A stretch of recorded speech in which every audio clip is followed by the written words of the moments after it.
You should have their telephone numbers, also their contact details in terms of their email address and even some bank details. So if you could just take those numbers down, we do urge you to support. We're going to come back to Dr. Nabil. We're going to keep that on screen. We're going to keep talking, Dr. Nabil. No. Carry on from here. So let's take us up to the present situation in terms of history.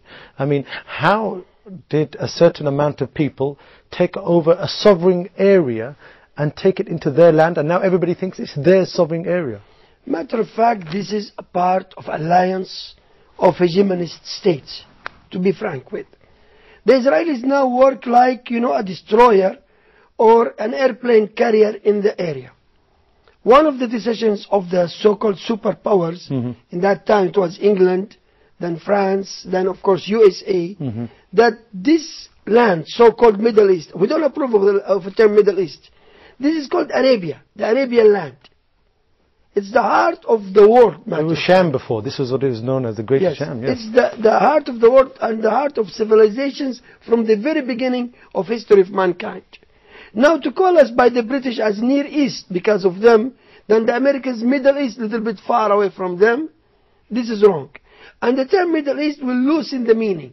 Why? Because they planted a strange creature in this land, the so-called Israel.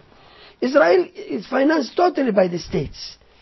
Grants and loans. The largest country in the world that receive grants by US. The Israelis cannot last 1 month without the American grants. The taxpayers in America are surviving Israel. And this land is total militant place. Okay, Dr. Nabil, if I can hold you there. I have with me now, live from London, Sheikh Haytham Al-Haddad, the Director of the Muslim Research and Development Foundation. Sheikh Haytham, are you with me here? Assalamu alaikum wa rahmatullahi wa barakatuh. Wa alaikum assalam wa rahmatullahi wa barakatuh. Sheikh Haytham, your views on the present situation we find the Muslim brothers and sisters in Gaza, please.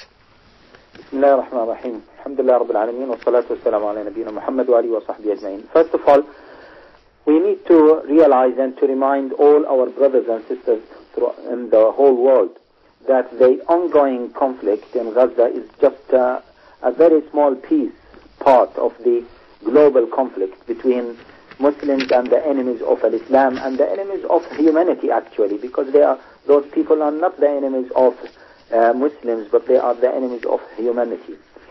So this is a very important principle that we need to remind ourselves of, and that once we remember this principle, we are going to realize that there are so many facts around this principle. The first point is that Muslims should realize that they cannot win this conflict by isolated efforts here and there. There has to be a consolidated effort by everybody, every member of the Muslim Ummah, whether young, old, male, female, leader, just any person, all members of the Muslim Ummah have to contribute towards the victory of the Ummah and towards the victory of the truth. This is the one point. The other point is that many young people and many Muslims, they despair really when they feel and when they see this ongoing conflict and the Muslims are defeated here and there and they are slaughtered, and when they see the pictures of the Muslim children being killed in Gaza. 1/3 of the Muslim victims in Gaza were children and even babies. When they see these pictures, they despair, they lose the hope, and they split.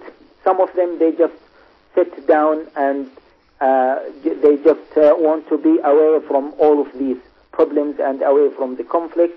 And some of them are taking radical measures that are, even from Islamic point of view, are not acceptable, thinking that these are radical solutions to solve the ongoing problem. And we need to say that neither this or that is a right decision to be taken. And we need also to stress that even if we win one battle here or there, it doesn't mean